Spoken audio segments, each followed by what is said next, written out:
Cześć! Monitorowanie parkingowe jest najczęściej poszukiwaną funkcją dodatkową w kamerach samochodowych.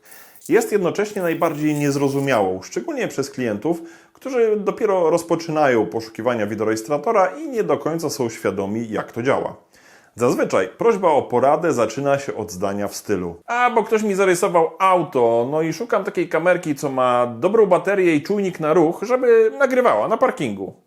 No cóż, zagadnienie jest odrobinę bardziej złożone i wymaga omówienia szerszego kontekstu. Dlatego w tym filmie postaram się wyjaśnić możliwie jak najprościej 3 kluczowe kwestie. Po pierwsze, jakie rozróżniamy tryby parkingowe w kamerach samochodowych, jak one działają. Po drugie, jakie są sposoby na zasilanie wideorejestratora podczas postoju. No i po trzecie, na jakie dodatkowe aspekty i funkcje w kamerkach zwracać uwagę w kontekście skutecznego monitorowania parkingowego. Tylko sprawdzone kamery samochodowe. Prezentuje Dawid Lorenz z wideorejestratory24.pl. W wideorejestratorach na ogół rozróżniamy dwa takie zasadnicze rodzaje trybów parkingowych: aktywny i pasywny.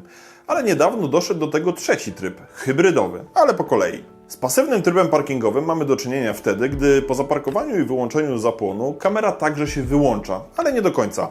Jedynym elementem, który pozostaje w niej aktywny, jest G-sensor, czyli w uproszczeniu czujnik wstrząsów. Gdy czujnik wykryje uderzenie w samochód, wybudza kamerę, a ta rozpoczyna nagrywanie, a plik wideo jest zabezpieczony przed skasowaniem. Plusem trybu pasywnego jest energooszczędność. Kamera może czuwać w trybie pasywnym przez wiele dni, a nawet tygodni. Sporym minusem jest jednak fakt, że kamera rozpoczyna nagrywanie po wykryciu uderzenia, czyli nie zarejestruje samego momentu kolizji. Najlepsze modele kamer wybudzają się co prawda z trybu pasywnego w ciągu poniżej 1 sekundy, ale nie jest to normą. Zwykle nagrywanie rozpoczyna się w ciągu kilku sekund od momentu uderzenia. Niestety, coś za coś. W przypadku aktywnego trybu parkingowego, po zaparkowaniu i wyłączeniu zapłonu, kamera pozostaje włączona, automatycznie przełączając się w tryb nagrywania postojowego. Obecnie najbardziej popularny jest tryb ciągłego nagrywania poklatkowego, takiego timelapse, czyli takie nagrywanie w przyspieszonym tempie, na przykład po jednej klatce na sekundę. W wybranych kamerach spotkać można także nagrywanie tzw. low bitrate, czyli nagrywanie non-stop z klatkarzem 30 bądź 15 fps, ale z lekko obniżoną jakością obrazu. Wówczas do dyspozycji mamy pełen zapis, dosłownie każdą sekundę postoju, a lekkie obniżenie jakości obrazu oszczędza przestrzeń na karcie pamięci. Wreszcie jest także tryb detekcji ruchu. Wtedy kamera nie nagrywa non-stop, ale tylko wtedy, kiedy w polu swojego widzenia wykryje ruch, np. przechodzących przechodniów, przejeżdżające auta, ale też np. kołyszące się na wietrze gałęzie drzew. Naturalnie w każdym z tych scenariuszy działa G-sensor, czyli ten wykrywacz wstrząsów, czuwający, wykrywający fizyczne uderzenia w auto. W razie wykrycia takiego uderzenia plik wideo jest zabezpieczany przed skasowaniem, a jeśli kamera ma funkcję buforowania, to plik ten będzie zawierał także obraz zdarzeń na parę sekund przed wykryciem zderzenia, więc do dyspozycji będzie kompletny materiał dowodowy. Zaletą trybu aktywnego jest ciągła praca kamery na postoju oraz więcej zapisanego materiału dowodowego.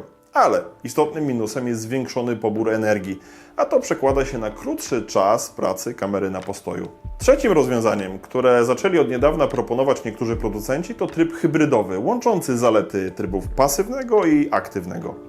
W trybie hybrydowym kamera po zaparkowaniu rozpoczyna pracę w trybie aktywnym, czyli np. nagrywanie ciągłe timelapse z wykrywaniem wstrząsów. Ale po upływie jakiegoś czasu lub w razie wykrycia niskiego napięcia w obwodzie elektrycznym, o tym jeszcze będę mówił, kamera zostaje przełączona w bardziej energooszczędny tryb pasywny z detekcją tylko uderzeń. No i to w efekcie znacząco wydłuża łączny czas pracy kamery na parkingu. Więc mamy rozkminione podstawowe rodzaje trybów parkingowych: pasywny, aktywny i zdobywający pewną popularność ostatnio tryb hybrydowy. Czas zatem wyjaśnić, skąd kamera właściwie bierze energię do pracy podczas postoju. Między bajki można bowiem włożyć kamery z własną baterią i czuwaniem na ruch. Jeśli chcesz skutecznie monitorować auto na postoju, konieczne jest podłączenie kamery do stałego zasilania. Jakie są na to sposoby? Już tłumaczę. Podstawowym źródłem stałego zasilania dla kamery jest instalacja elektryczna auta, czyli de facto akumulator samochodu. Najczęściej realizowane jest to poprzez wpięcie kabli zasilających do gniazda bezpieczników poprzez taki dedykowany adapter zasilania. Na naszym kanale znajdziesz kompleksowy poradnik na temat podłączania kamery do instalacji w samochodzie. Polecam. Link oczywiście w opisie. Rozumiem jednak, jeśli nie czujesz się na siłach, by samodzielnie grzebać w elektryce lub masz obawy o gwarancję Twojego samochodu. Przy takich rozterkach polecam dla pewności kontakt albo z autoryzowaną stacją obsługi Twojego auta, albo z jednym z partnerskich punktów montażu WR24.pl. Lista takich punktów też w linku pod filmem. Niektórzy producenci oferują także mniej inwazyjne adaptery wpinane do diagnostycznego gniazda OBD2, które działają na zasadzie plug and play, a taki adapter wpina się w zasadzie tak samo łatwo jak zwykły zasilacz do gniazda zapalniczki. Adaptery zasilania posiadają także funkcję zabezpieczenia napięciowego. Funkcja ta odcina zasilanie kamery w razie wykrycia niskiego napięcia w obwodzie elektrycznym samochodu. To zapobiega z kolei dalszemu rozładowywaniu akumulatora przez nagrywający wideorejestrator. Przestrzegam jednak przed ustawieniem zbyt niskiego napięcia odcięcia, bo w dłuższej perspektywie nawet takie zabezpieczenie nie pomoże na degradację sprawności akumulatora, a w rezultacie na jego rozładowanie i konieczność wymiany. No i właśnie ta rzeczywista sprawność akumulatora samochodowego jest największą bolączką stałego zasilania bezpośrednio z instalacji elektrycznej samochodu.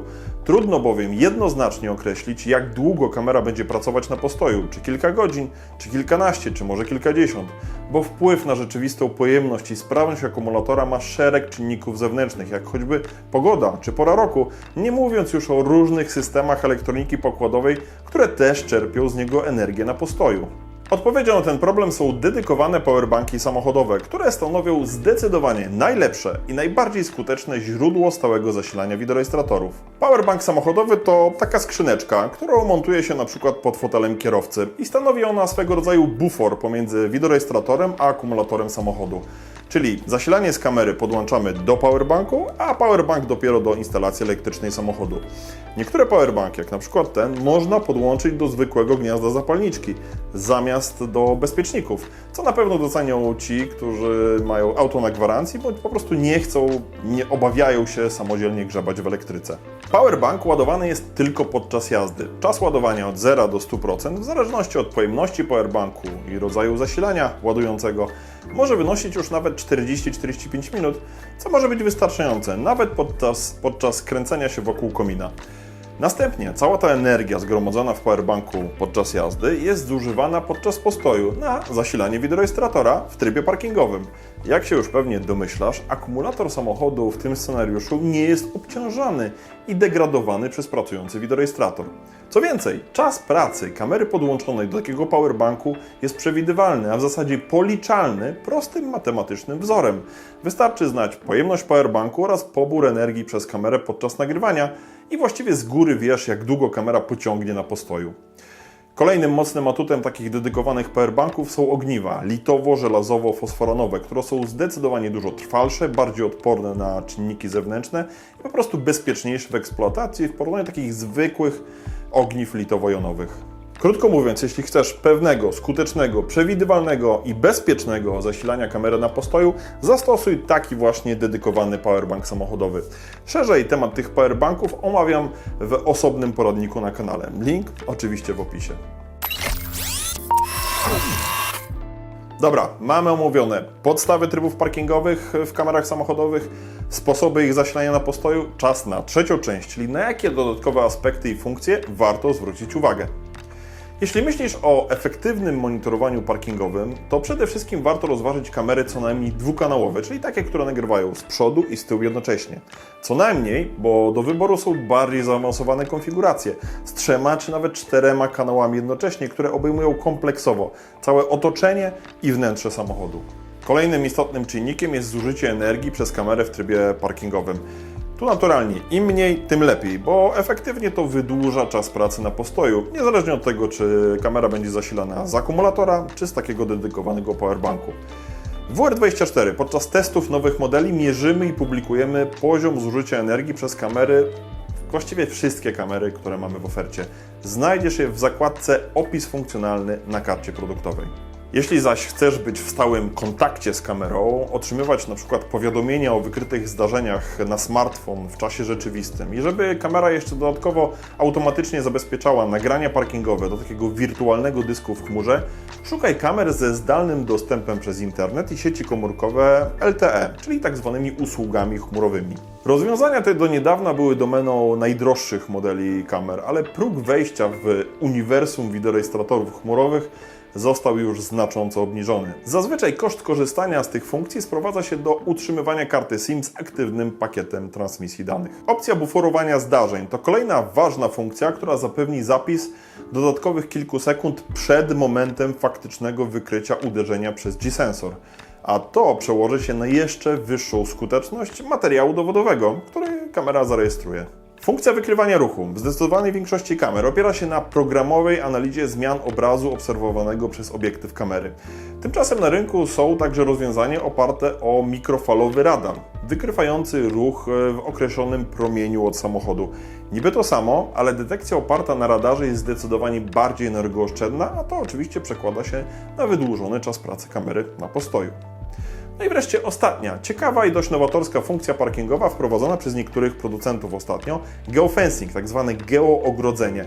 Funkcja pozwala określić pewne obszary geograficzne, wewnątrz których kamera na postoju wyłączy się, zamiast kontynuować pracę w trybie parkingowym. Świetna opcja, jeżeli regularnie parkujesz auto w bezpiecznych miejscach, w których nagrywanie parkingowe można po prostu pominąć. Dobra, tryby parkingowe, jakie są, jak działają, zasilanie kamer na postoju, no i funkcje, aspekty dodatkowe. Teorię mamy ogarniętą na tip-top, a przynajmniej taką mam nadzieję. Jeśli cokolwiek jest niejasne i wymaga doprecyzowania, daj znać koniecznie w komentarzu na dole. Czytamy je wszystkie. Teraz pewnie zapytasz, Dawid, a która konkretnie kamera najlepsza będzie do monitorowania mojego auta na postoju?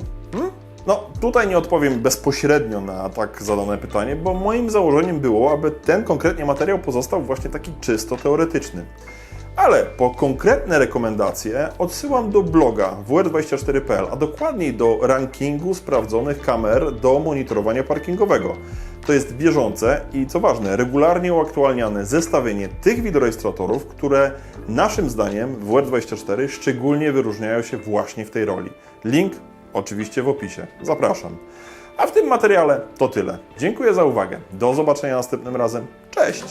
Subskrybuj nasz kanał na YouTube, obserwuj media społecznościowe i stronę wideorejestratory24.pl.